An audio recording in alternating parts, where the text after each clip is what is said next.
দীপ্তবাবু দাঁড়ান, দীপ্তবাবু, দীপ্তবাবু, দীপ্তবাবু, আপনি কোন পথে যাচ্ছিলেন আমি খুঁজে পাচ্ছিলাম না, তাই তো এই পথ দিয়ে আমি চলে এলাম। ধরুন। দীপ্তবাবু, দীপ্তবাবু, আপনি যাবেন না দীপ্তবাবু, আপনার যে বড় বিপদ। আর সেই বিপদ হলে তুমি দয়া করে আমার থেকে দূরে থাকো, তাহলে আমি বিপদ মুক্ত থাকবো। কি করে যে ফিরবো কিছুই বুঝতে পারছি না।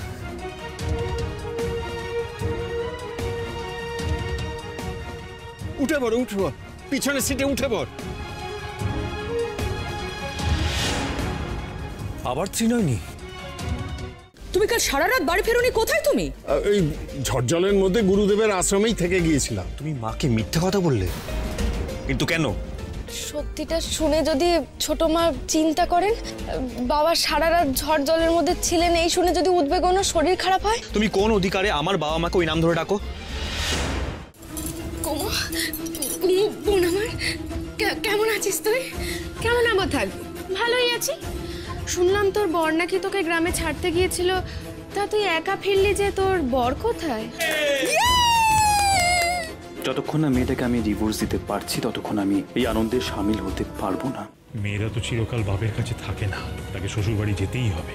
কিন্তু তুই সেদিনই যাবি যেদিন দীপ্তবাবু নিজে এসে তো প্রাপ্য সম্মান তোকে দিয়ে এখান থেকে নিয়ে যাবে। আসবেন না পুলিশ বাবু, দীপ্তবাবু এখানে আসবেন না, কিন্তু আমি কাছে না থাকলে যে ওনার বিপদ।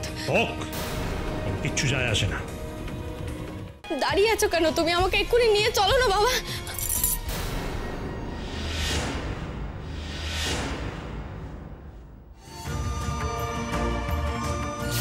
তুমি আমাদের পরিবারের কেউ হও না। তোমার সাথে আমার মা বাবার সম্পর্কের সূত্র তো আমি, তাই তো? তাই আমি যখন তোমাকে মানি না, তাই তুমি কোন অধিকারে আমার বাবা মাকে তুমি তোমার মা বাবা বলে ডাকো? না না না না বাবা, বাবা বলবো না, আর তোমাকে আমি কোনোদিনও বাবা বলবো না। দীপ্তবাবু যে আমাকে তোমাকে বাবা ডাকতে না করেছে,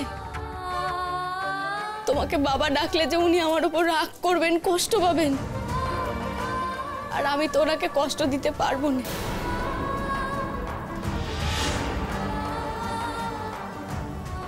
সত্যি তুই আর আমায় বাবা বলে ডাকতে পারবি না ত্রিনয়নী।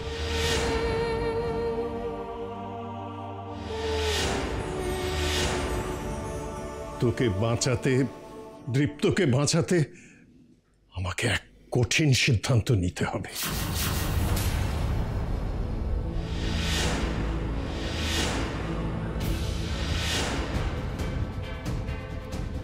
আর বুঝি তোর গলায় আমার বাবা ডাক শোনা হবে না।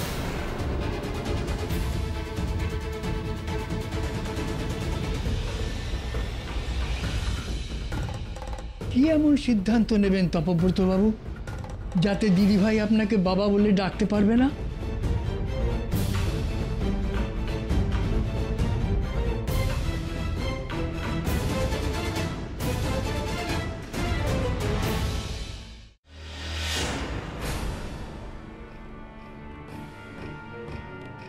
মোটেই না, আমি তোদের একটা কথা বিশ্বাস করি না। আমি এক্ষুনি দীপুকে জিজ্ঞেস করবো কোনটা সত্যি কোনটা মিথ্যে। দীপু, এই দীপু, দীপু, এই তোর ঘরে এভাবে জিনিসপত্র সরালো কি করে? ও না না, ওসব কিচ্ছু নয়। ও আসলে যাকে বাদ দাও। মা তুমি কি বলছিলে বলো তো? কি জিজ্ঞেস করার কথা বলছিলে? দেখ না, তখন থেকে ভিকি বলে যাচ্ছে নয়ন নাকি এবারও আগে থেকে বলে দিয়েছে যে বাজ পড়ে গাড়িটা জ্বলে যাবে, তাই নাকি তুই বাঁচতে পেরেছিস। কি সব উল্টোপাল্টা কথা বলছে বলতো? মামা যে খুব একটা ভুল কিছু বলেনি মা।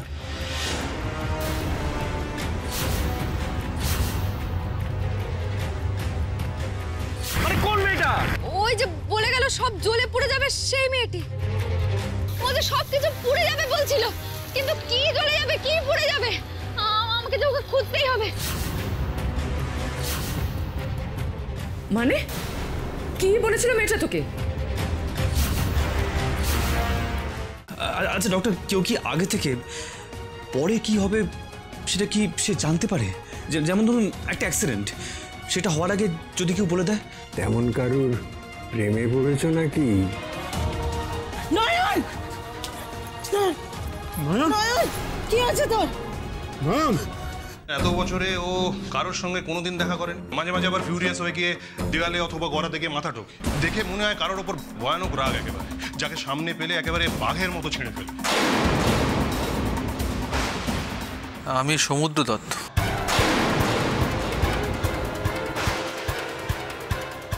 মা, আপনার বিশ্বাস আর সাহসের আবার জয় হলো।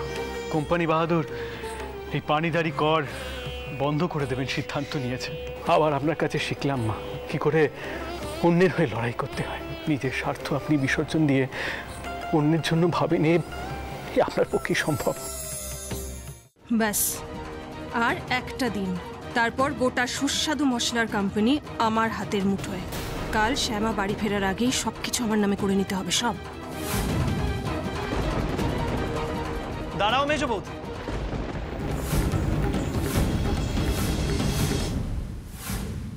সামনে পথ থাকা সত্ত্বেও পেছনে ফেলে আসা পথ আমার টানছে কেন গুরুদেব?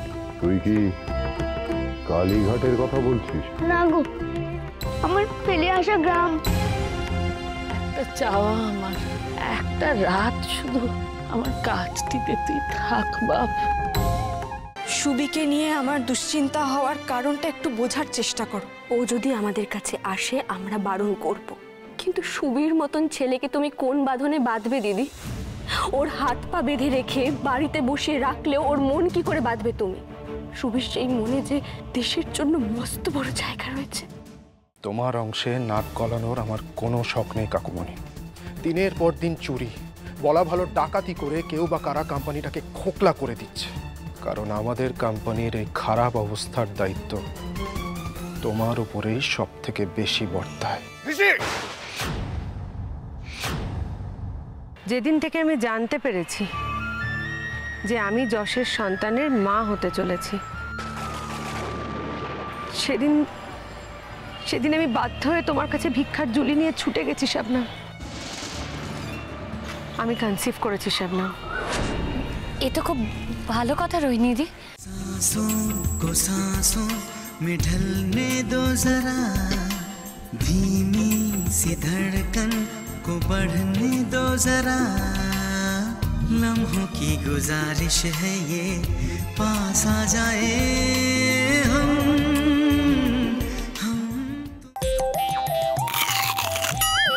কি অলক্ষণে মেরে বর তুলে নিয়ে গেলেই হলো নাকি? আমরা ফিরিয়ে আনবো বরকে। বড়রা কেউ পারলো না, তুই ফিরিয়ে আনবি বরকে? তোমার দিদির বিয়ে, তুমিও যাবে আমার সাথে। একদম না। বুদ্ধি দিয়েই করবো জয়, ফেরাবো বর, নেই কো ভয়। এনারা কারা? এনারা আমার বাপি, মা, দিদি, বোন। তাই নেমন্তন্ন খেতে এসেছেন তাই না? হ্যাঁ। নমস্কার, আমি হচ্ছি হৃদয়ের শাশুড়ি মা।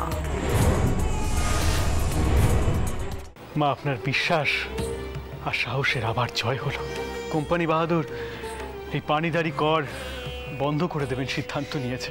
আবার আপনার কাছে শিখলাম মা, কি করে অন্যের হয়ে লড়াই করতে হয়। নিজের স্বার্থ আপনি বিসর্জন দিয়ে অন্যের জন্য ভাবেন, আপনার পক্ষে সম্ভব। আচ্ছা ডক্টর, কেউ কি আগে থেকে পরে কি হবে সেটা কি সে জানতে পারে? যেমন ধরুন একটা অ্যাক্সিডেন্ট, সেটা হওয়ার আগে যদি কেউ বলে দেয়। তেমন কারুর প্রেমে পড়েছ নাকি? নয়ন! নয়ন! কি আছে তোর? সুবিকে নিয়ে আমার দুশ্চিন্তা হওয়ার কারণটা একটু বোঝার চেষ্টা করো। ও যদি আমাদের কাছে আসে আমরা বারণ করব, কিন্তু সুবীর মতন ছেলেকে তুমি কোন বাঁধনে বাঁধবে দিদি? ওর হাত পা বেঁধে রেখে বাড়িতে বসিয়ে রাখলেও ওর মন কি করে বাঁধবে তুমি? সুবীর সেই মনে যে দেশের জন্য মস্ত বড় জায়গা রয়েছে। যেদিন থেকে আমি জানতে পেরেছি যে আমি যশের সন্তানের মা হতে চলেছি, সেদিন আমি বাধ্য হয়ে তোমার কাছে ভিক্ষার ঝুলি নিয়ে ছুটে গেছি শাবনা। আমি কনসিভ করেছি শাবনা। এ তো খুব ভালো কথা রোহিণী দি। কি অলক্ষণে মেরে বর তুলে নিয়ে গেলেই হলো নাকি? আমরা ফিরিয়ে আনবো বরকে। বড়রা কেউ পারলো না, তুই ফিরিয়ে আনবি বরকে। তোমার দিদির বিয়ে তুমিও যাবে আমার সাথে। একদম না। বুদ্ধি দিয়েই করবো জয়, ফেরাবো বর, নেই কো ভয়।